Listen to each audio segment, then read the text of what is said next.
Welcome to Inside Pitch. I'm Jeff Gordon here with Lynn Worth. We got a few topics to hit with the Cardinals before they get to the finish line.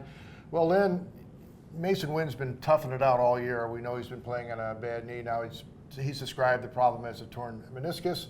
It doesn't seem to be a problem to play on it for further damage. But interesting to see a young guy trying to play all the time. He wants a gold glove, but he also wants to show the teammates and the league that he's a tough guy and he's going to show. Yeah, I mean, for a guy who's as young as he is, who's really only got one full season under his belt prior to this year, I think it's just important for him to show that he can post every day. He's not one of those bigger guys, so I think there's probably always a little bit of, you got to prove that you can, withstand the grind, that you're tough enough to play every day, that you can play through bumps and bruises. And then, just the fact that playing a certain number of games, certain number of innings just helps the chances for winning a gold glove. But yeah, I think for him, just the idea that, if it's not going to make it worse, he still wants to be out there, shows a little bit about his character. And just, for a young guy, that's sort of setting the tone for the rest of the guys, setting the tone for him going forward, that he's going to be a guy who wants to be in the lineup every day.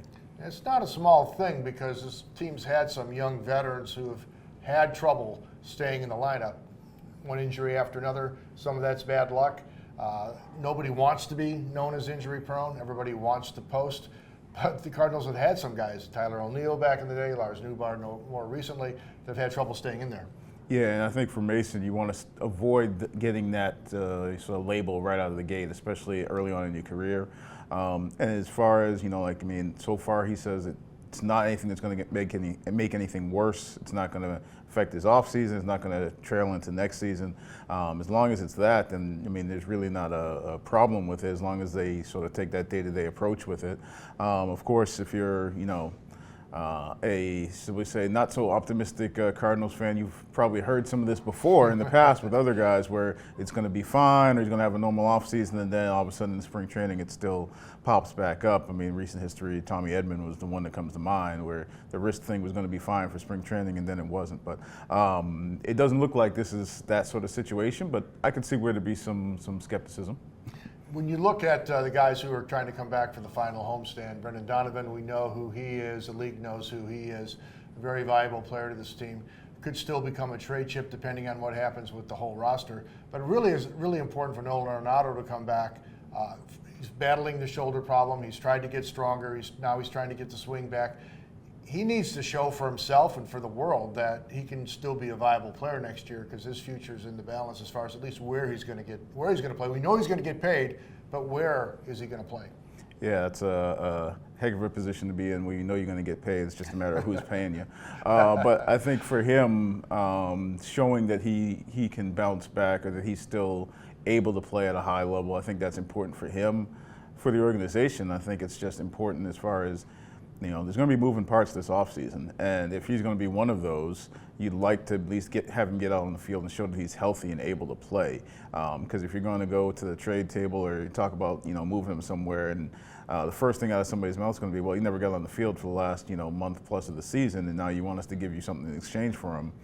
Maybe it's a harder sell. Maybe it helps a little bit that he at least gets out there for the last, few weeks and shows that he's healthy and capable of playing. So I think for the organization, it's definitely important for him to show that he's healthy and capable of playing.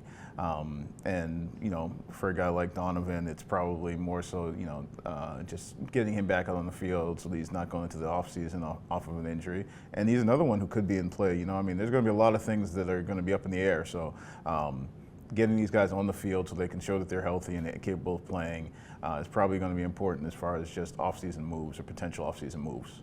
Okay, last topic on this edition. It's been difficult for Ollie and the field staff to get to the finish line with the pitching staff in the way it is, rotating some guys up from Memphis for the bullpen, trying to get the starters to the finish line. They're almost there, Lynn.